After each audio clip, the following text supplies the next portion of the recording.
siya ang hari ng mga dragon na pinalaki ng mga pusa.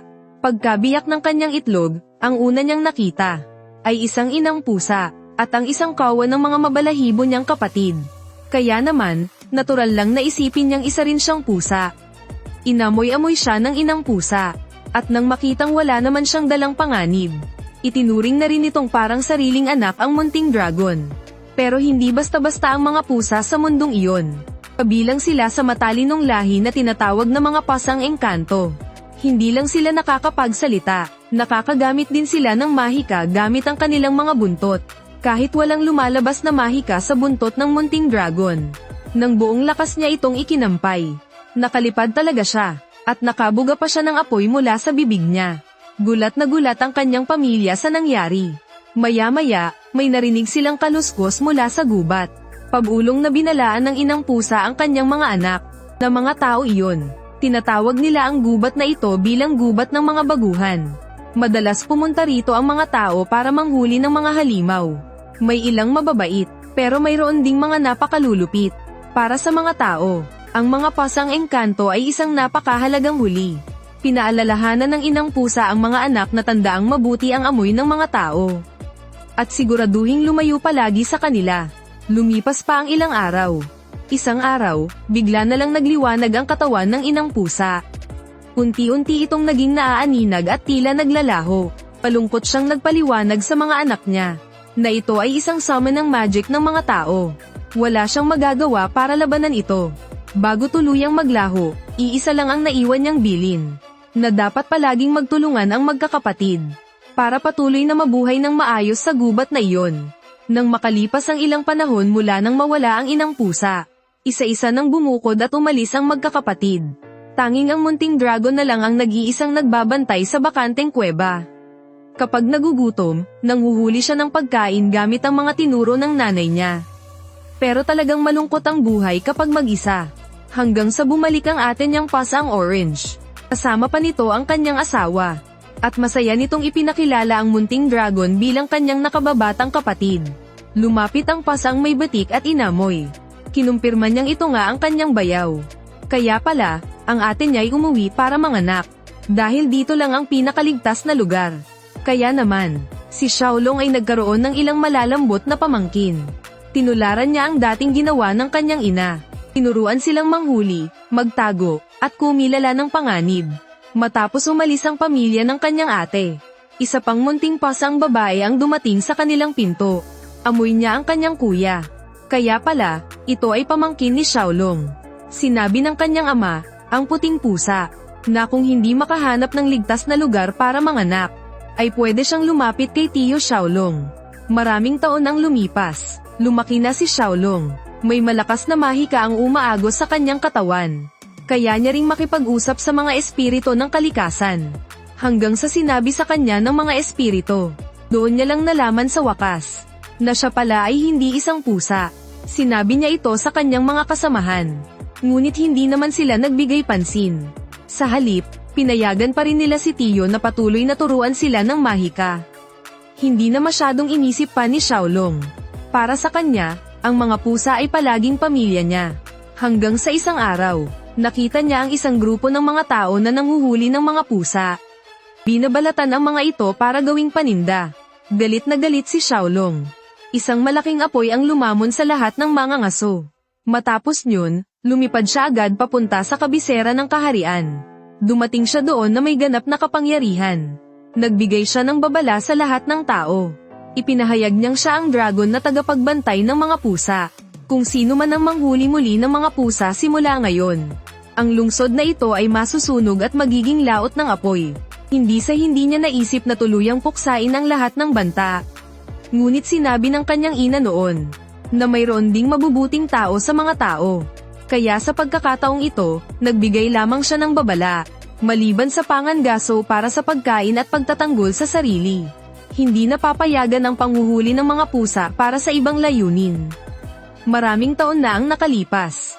May isang hindi nakasulat na batas na mahigpit na sinusunod sa kabisera. Kapag may pasang naligaw sa loob ng bayan, kailangan itong maingat na ibalik sa kagubatan. Kundi, muling bababa ang hari ng mga dragon.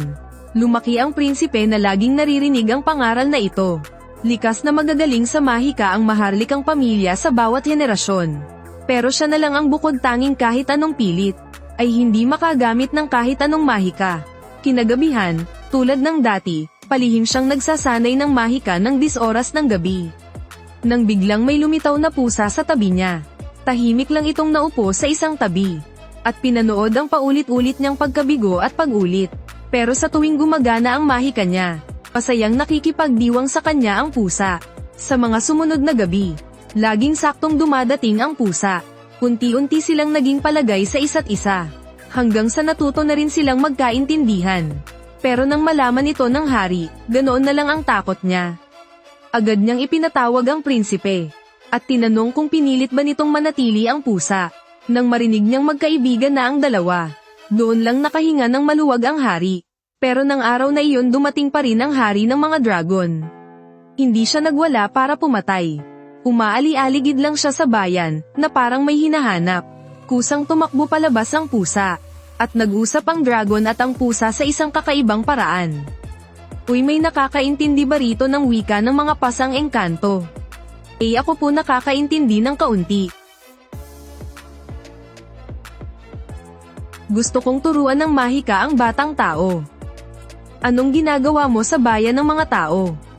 Prinsipe ng bansang ito ang batang yan, hindi ba? Oo nga. Kahit lagi siyang nagpupursigi sa pagsasanay, wala pa rin siyang matutunan kahit ano. Kasi iba ang mahika ng mga tao sa mahikang itinuro mo, tito. Masyado kasing hindi matatag. Hindi pwede. Hindi ba't sinabi ko na sa iyong mapanganib ang mga tao? Hindi naman mapanganib ang batang yan eh. Magkaibigan na kaya kami. Mahal na prinsipe, masyado pong delikado kung lalapit pa kayo dyan. Mr. Pusa. Siya yung bata.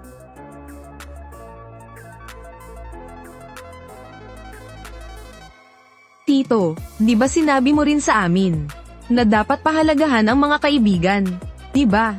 Kapag tinuruan ko siya ng mahika, paglaki ng batang ito at naging isang magaling na hari, baka sakaling magpasalamat siya sa atin.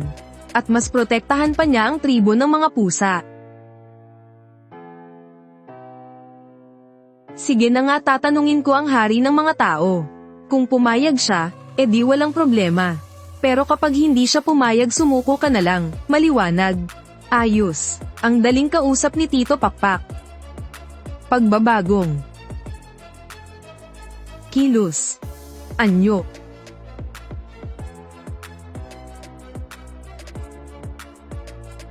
Gusto kong makita ang hari. Sabihin mo lang sa kanya na ako yung dragang sumunog sa mga sundalo noon. Sigurado akong malalaman na niya yon. Nang makaharap na niya ang hari, ipinakilala ng Dragon Emperor ang kanyang sarili. At sinabing marami na siyang naturuang mga bata ng pangangaso at mahika. Yung kaibigan ng anak mo, isa siya sa kanila.